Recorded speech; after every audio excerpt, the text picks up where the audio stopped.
Bonjour à tous, bienvenue sur le webinaire du cabinet CBA. Je me présente, Georges-David Benayoun, avocat au barreau de Paris, spécialisé en fiscalité. Aujourd'hui, je vous parle de l'expatriation fiscale et du choix de la meilleure destination fiscale. Alors, c'est un choix ambitieux, mais c'est lié au fait que le cabinet intervient énormément en matière d'expatriation fiscale. Nous faisons partir en permanence des gens qui décident de s'expatrier et on a, on va dire aujourd'hui, des clients qui se trouvent dans une trentaine de pays dans le monde différents et on a à chaque fois des destinations nouvelles qui apparaissent. À titre d'exemple, cette semaine, nous avons fait partir des clients en Argentine, à Singapour, à Hong Kong et à l'île Maurice. La semaine dernière au Panama, au Brésil et voilà, on a beaucoup de destinations. Alors pourquoi ce sujet très ambitieux? Alors très ambitieux parce que euh, généralement on travaille pas de cette manière dans mon métier. Dans mon métier, on vient nous voir et on est dit voilà, je souhaite m'expatrier dans tel pays. Quelles sont mes obligations fiscales? Comment ça va fonctionner? Je voulais traiter de ce sujet transversal parce que ça permet de comparer des régimes, de voir des évolutions et puis de comprendre un peu quels sont les enjeux de l'expatriation. Il faut bien comprendre que les critères de choix qui vont permettre de choisir une destination sont fiscales, mais pas uniquement fiscales. Je vous donne un exemple. Aujourd'hui, on a un régime de faveur qui a disparu au Portugal. Pour autant, on continue à faire partir des personnes au Portugal. Et on va avoir, donc l'idée aujourd'hui, c'est de voir un peu faire un état des différentes destinations en fonction de la situation. Alors, premièrement, pourquoi on parle d'expatriation fiscale? Quelles sont les motivations des clients? Il y a d'abord un constat qui s'impose et que ne veut pas voir l'administration fiscale ni Bercy, c'est que dans un monde où on peut bouger facilement, rapidement, eh ben on va s'installer à l'étranger de plus en plus souvent. Il y a 40, 50 ans, une personne pouvait être mutée en province, en venant de Paris, ou inversement de province vers Paris, pouvait aller prendre sa retraite dans le sud de la France. Aujourd'hui, comme certains de mes clients me disent, ça me coûte moins cher de prendre un billet entre Paris et Lisbonne que de prendre un TGV entre Paris et Nice ou Paris et Toulon. Donc, c'est un mode de vie, on va chercher autre chose. On cherche une qualité de vie, un climat.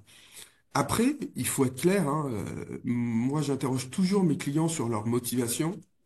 Depuis un peu plus d'un an, la motivation qui ressort, mais quel que soit le client, quel que soit le niveau de patrimoine, le niveau de revenu, et on a des amplitudes très larges parce qu'on fait partir des personnes, des jeunes qui ont quasiment pas de revenus ou de patrimoine, et puis des personnes qui ont des revenus et des patrimoines très importants et même parmi les plus importants de France. À chaque fois, c'est le même thème qui revient, c'est l'insécurité. Maintenant, est-ce qu'on part pour des raisons fiscales? On ne part pas principalement pour des raisons fiscales. Euh, j'ai de longues discussions avec tous mes clients. L'élément peut faire partir de la réflexion, mais ce n'est jamais l'élément principal. On ne va pas s'isoler dans un pays parce que on paye trop d'impôts. C'est une minorité, mais vraiment une minorité de clients des cabinets d'avocats fiscalistes qui font ça. On va dans un pays parce qu'on a envie d'y vivre. Maintenant, il y a des sujets aujourd'hui. Les sujets en fiscalité, ça va être l'impôt sur le revenu, le patrimoine. Et puis surtout, il y a un élément que n'a pas voulu voir Bercy en mettant la flat tax, qui a pu faire revenir un certain nombre de personnes en France, c'est le problème de la succession. Le vrai sujet en France, alors, indépendamment des hausses d'impôts qu'on va prendre dans quelques temps, c'est le, la problématique des successions. Il faut savoir que en matière d'impôt sur le revenu, la France a signé à peu près on va dire 130 conventions contre la double imposition. En matière de donation et succession, on en a à peine une trentaine. Parce que la France veut aller chercher partout et de manière le plus large possible les droits de succession. Alors après, on a un autre sujet sur les motivations, c'est le coût de la vie. Quand on part à Dubaï, par exemple aux Émirats Arabes Unis à Dubaï, on sait qu'on a un sujet où on va pas payer d'impôt sur le revenu, mais on a un coût de la vie très élevé. À l'inverse, quand on part au Portugal, quand on part sur une destination dont on a l'habitude de faire des clients, envoyer des clients, par exemple la Bulgarie, euh, on a un niveau de vie, un coût de la vie qui est beaucoup plus bas qu'en France. Et ça rentre dans les motivations principales. Euh, on n'a pas de clients qui viennent nous voir et qui nous disent, contrairement au webinaire de ce jour, euh, je veux partir à l'étranger, dites-moi quelle est la meilleure destination. Ça n'existe pas en réalité, parce que on ne va pas vivre dans un pays uniquement pour de la fiscalité. Alors maintenant, ce qu'il va falloir voir, c'est qu'à partir du moment où on s'expatrie, on va encore avoir des incidences fiscales en France. Je vous rappelle que la notion de résidence fiscale est déterminée par l'article 4B du Code général des impôts au travers de trois grands critères, on va dire, hein, foyer d'habitation avec la durée de séjour, l'activité professionnelle et le centre des intérêts économiques. Sachant que les deux critères qui trustent, c'est le premier et le dernier que je viens de vous citer. Mais surtout, ce qui est important, ça va être la convention fiscale. Pourquoi? Parce que la convention fiscale va déterminer comment on va pouvoir dire à un client s'il est ou pas résident fiscal. Il suffit pas de partir et de vivre dans un pays pour dire je deviens résident fiscal dans ce pays. C'est beaucoup plus complexe et alors au sein de l'Europe, en Europe c'est plutôt facile, mais par exemple la destination la plus compliquée pour un avocat fiscaliste et nous on intervient beaucoup sur cette destination, ce sont les Émirats Arabes Unis. On a une convention fiscale et une destination où on a une telle optimisation fiscale que la convention fiscale est très stricte sur l'analyse de la résidence fiscale. Quelqu'un qui part aux Émirats Arabes Unis ne doit plus avoir de résidence fiscale, de foyer d'habitation en France, donc pas de résidence secondaire, ne doit pas avoir son centre des intérêts économiques et pas d'activité professionnelle. À l'inverse, on a des destinations plus faciles comme l'île Maurice, qui est une destination aujourd'hui privilégiée.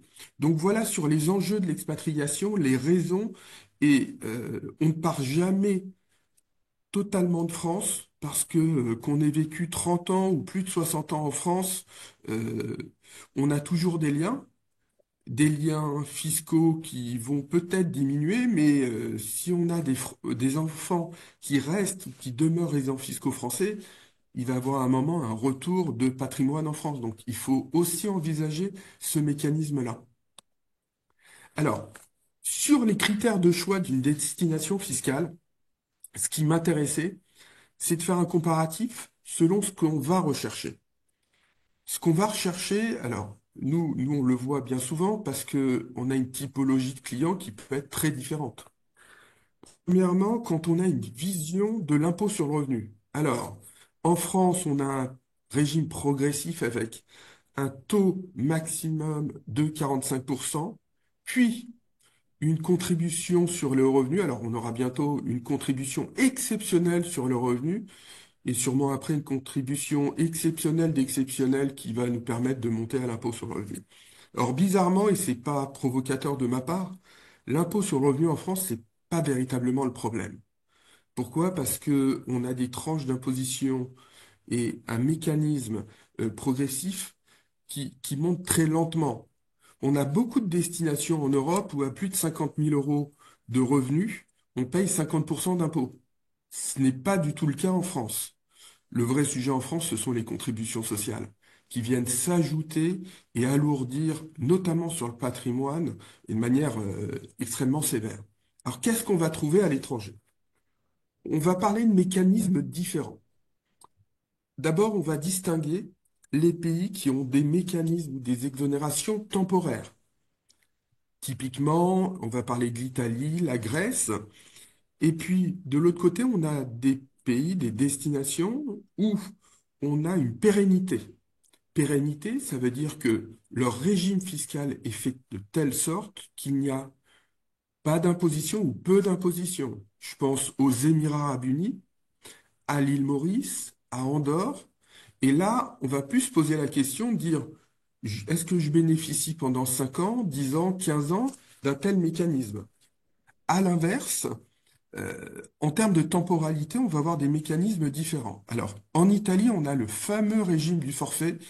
Le régime du forfait, c'est, on décide de payer 200 000 euros. Alors, l'été a été un peu douloureux parce que la première ministre Meloni a décidé de passer de 100 000 à 200 000, ce qui nous crée quand même une insécurité fiscale, sachant que l'Italie est une destination quand même aujourd'hui très privilégiée en Europe, puisque on a quand même un certain flux qui part de France vers l'Italie, de la Suisse vers l'Italie et du Royaume-Uni et notamment de Londres vers l'Italie. Et quand on parle de l'Italie, c'est principalement Milan. Moi, j'ai pas de dossier sur d'autres villes que Milan sur le régime du forfait.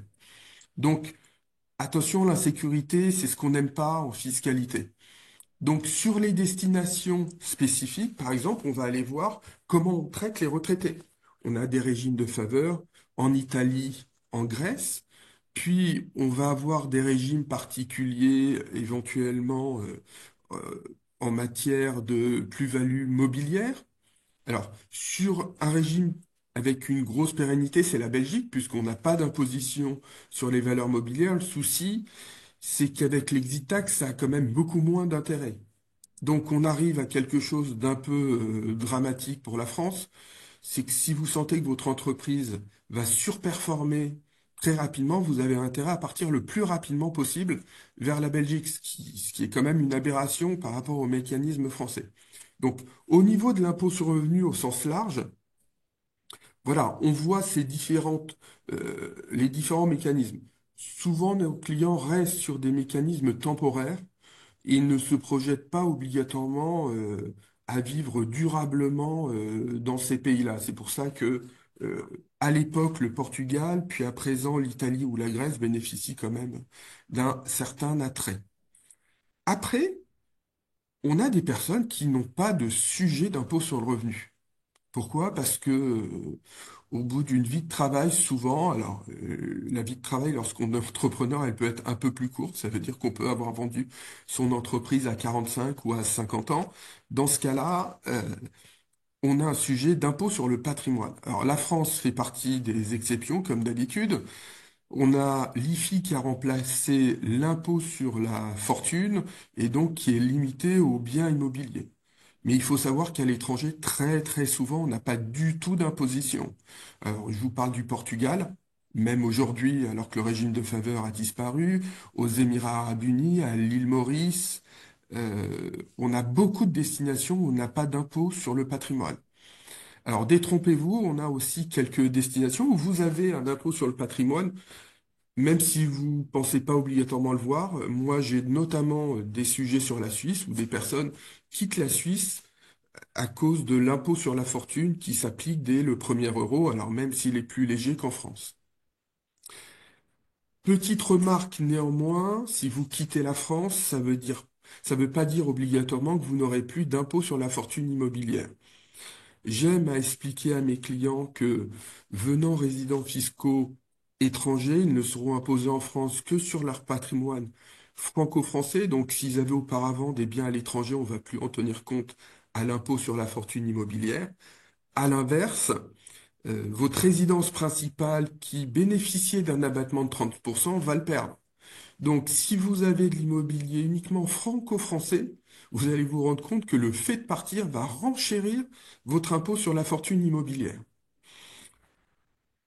Autre élément d'analyse, ce qui concerne les droits de succession et donation. Alors, comme je vous l'ai dit, non seulement on est champion du monde parce qu'on signe très peu de conventions pour limiter l'imposition. On va dire qu'on a des conventions principalement avec les pays européens et les anciennes colonies. C'est pour ça que récemment, avec le Mali qui a dénoncé sa convention fiscale, on avait une convention en moins en matière de succession et donation. Donc 45%, on est quand même très élevé. Alors il faut savoir que Emmanuel Macron avait en projet avant sa deuxième élection, de passer à 60%. Euh, mais c'est vrai, comme on dit certains hommes politiques, les morts, ça manifeste pas. Donc, le problème, c'est que quand vous regardez les grandes familles françaises et que des personnes ont des vrais sujets de transmission, soit ils arrivent à optimiser par des mécanismes comme le pacte Dutreil, ou bien souvent, il y a des départs de France. Donc, à l'étranger aussi, on a des mécanismes où on va se trouver sans droit de succession. Alors, je parle de droit de succession, c'est beaucoup plus compliqué en matière de donation, hein, mais on va dire de droit de succession, on a le Portugal, Maurice, les Émirats arabes unis. On, je vous parlais des différents critères de choix et de destination. Donc, on a vu l'impôt sur le revenu, on a avec les différents principes qui nous intéressent, puis on a parlé de l'impôt sur le patrimoine et des droits de succession. Il y a un autre élément important, ce sont les dividendes.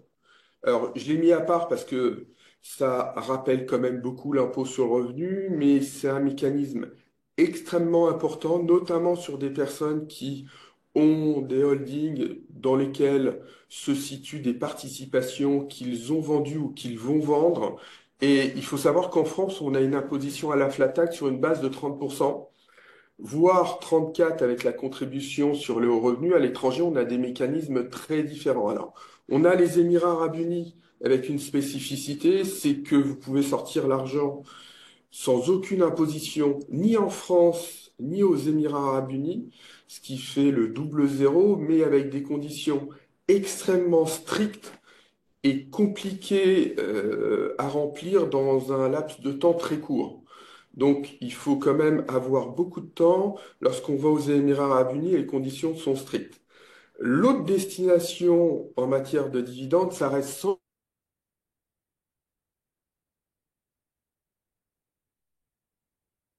position par pays.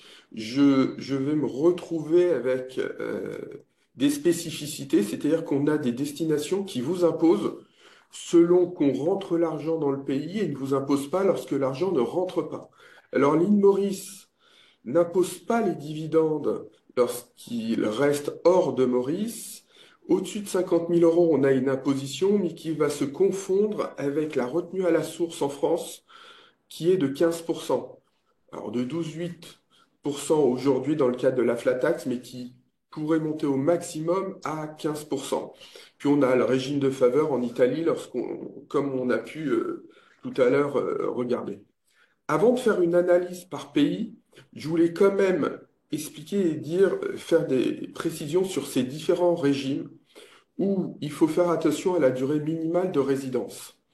En France, dans les critères de l'article 4B du Code général des impôts, on va vous parler de la résidence fiscale, du centre des intérêts économiques ou de la durée du séjour principal.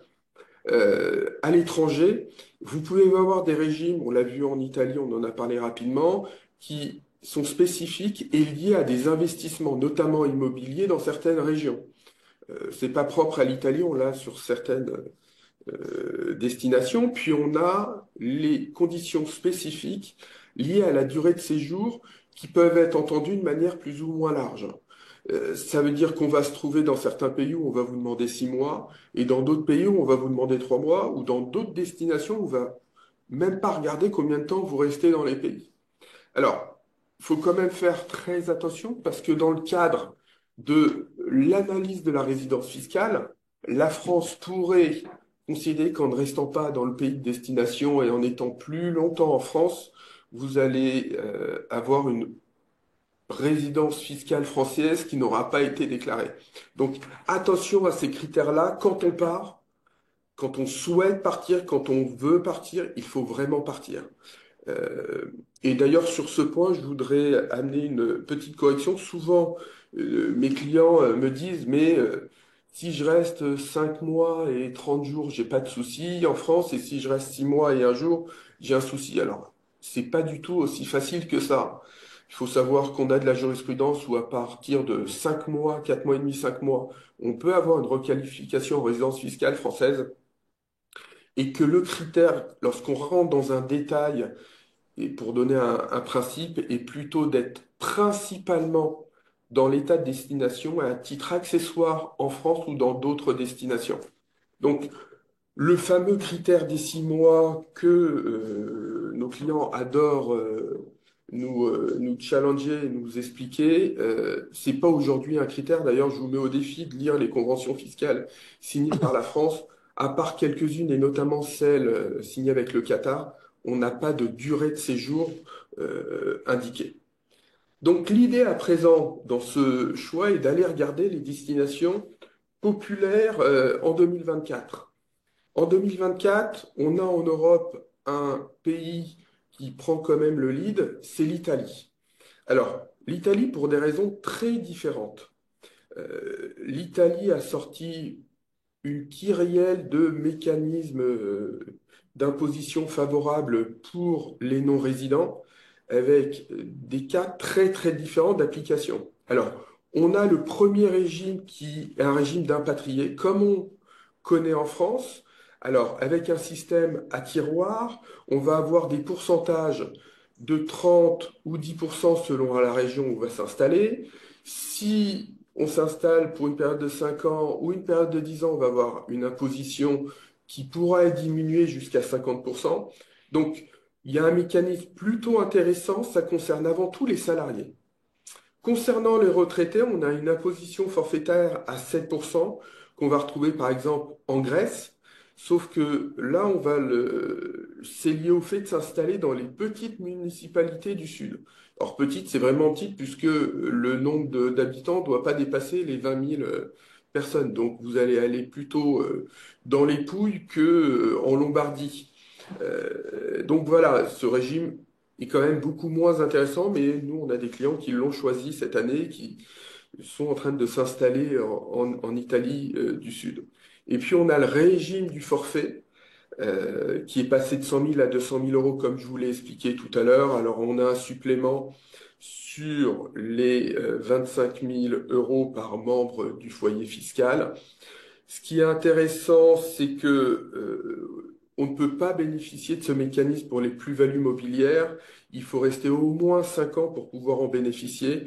Donc ce régime s'inscrit un peu dans la durée et il faut quand même avoir un patrimoine extrêmement important, principalement financier, parce que si on considère que vous allez avoir une retenue à la source dans les pays des entreprises où les entreprises sont situées, on va dire entre 10 et 15% de retenue à la source, pour pouvoir payer 200 000 euros, ça veut dire qu'on a quand même un patrimoine financier extrêmement important on va dire, en dizaines de millions d'euros allègrement. Donc, destination de l'Italie très intéressante, avec beaucoup de régimes très différents. Ça nécessite quand même de regarder en détail ce qui se passe. Puis on a une destination qui a beaucoup évolué et qui est une des destinations aujourd'hui favorites des Français, c'est l'île Maurice. Alors l'île Maurice, pour beaucoup de personnes, c'est du sable blanc et des plages. C'est aussi à présent un centre économique et l'île Maurice souhaite concurrencer Dubaï à ce titre-là.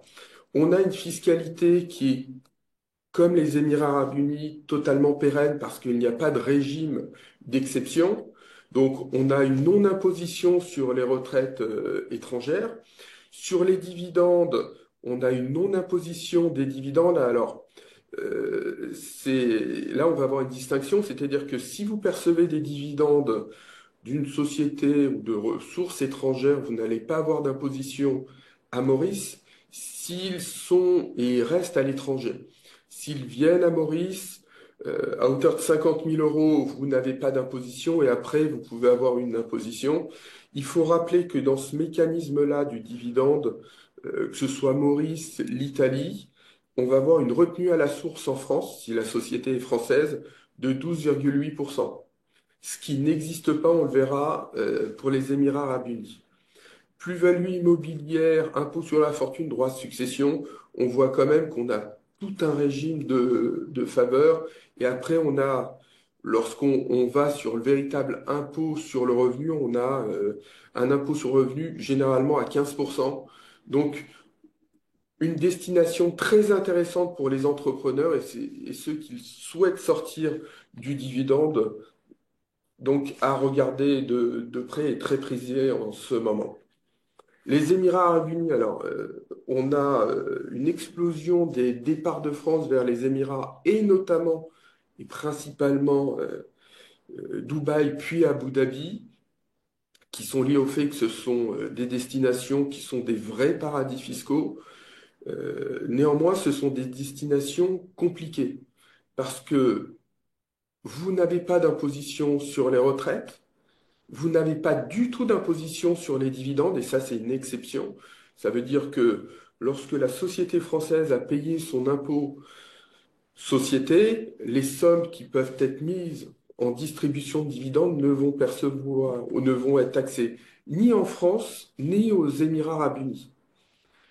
Pas de plus-value immobilière, pas d'impôt sur la fortune et pas de droit de succession. Alors il faut quand même faire attention parce que c'est un pays musulman et donc on a la charia qui s'applique pour les résidents musulmans. Donc généralement, on va conseiller à nos clients de structurer autour d'un testament leur dernière volonté. Et d'ailleurs, j'en profite pour vous expliquer que quand nous, on assiste nos clients, on ne se limite pas à l'aspect fiscal. Il y a un aspect qui concerne la sécurité sociale, donc la couverture sociale, que ce soit en France ou dans le pays de destination. Et puis, on a un aspect aussi intéressant sur la transmission en fiscalité, mais aussi en droit civil. Vous avez, en France, on a un principe, on explique qu'on ne peut pas déshériter quelqu'un. À l'inverse, dans beaucoup de pays dans le monde, on est un peu libre de faire ce que l'on souhaite. Donc ça, c'est important. Donc, les Émirats arabes unis, oui, destination de retraités, d'entrepreneurs, de jeunes personnes, beaucoup de familles. Après, c'est une destination très compliquée parce qu'il faut couper les liens avec la France et de manière plutôt radicale pour pouvoir être certain qu'il n'y ait pas de remise en cause de la résidence fiscale. Ce qui n'est d'ailleurs pas le cas de l'île Maurice. Et puis, je voulais terminer par vous parler de trois destinations qu'on voit quand même très intéressantes. Je vous parle du Maroc. Alors, le Maroc, ça concerne principalement des retraités. On va avoir une réduction d'impôt de 80% sur les retraites, euh, sous réserve que ces revenus soient rapatriés au Maroc, des dividendes avec un prélèvement à 15%, mais on va pouvoir bénéficier du crédit d'impôt français qui aura prélevé 12,8% et une taxation plutôt réduite sur l'immobilier. Même chose sur la Thaïlande. Alors attention, la Thaïlande, depuis le début de l'année 2024, on a un sujet. La Thaïlande a tendance à ne plus appliquer strictement la convention fiscale et on arrive à des doubles impositions.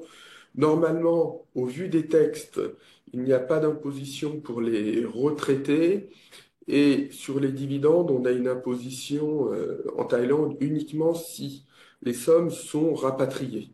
Sinon, elles ne sont pas taxées. Donc, attention sur la Thaïlande, on a un certain nombre de warnings depuis le début de l'année. Puis, on a une destination qui attire quand même un certain nombre de personnes, qui est Andorre, avec une fiscalité, alors souvent une absence de fiscalité, dans certains cas, une fiscalité limitée à 10%.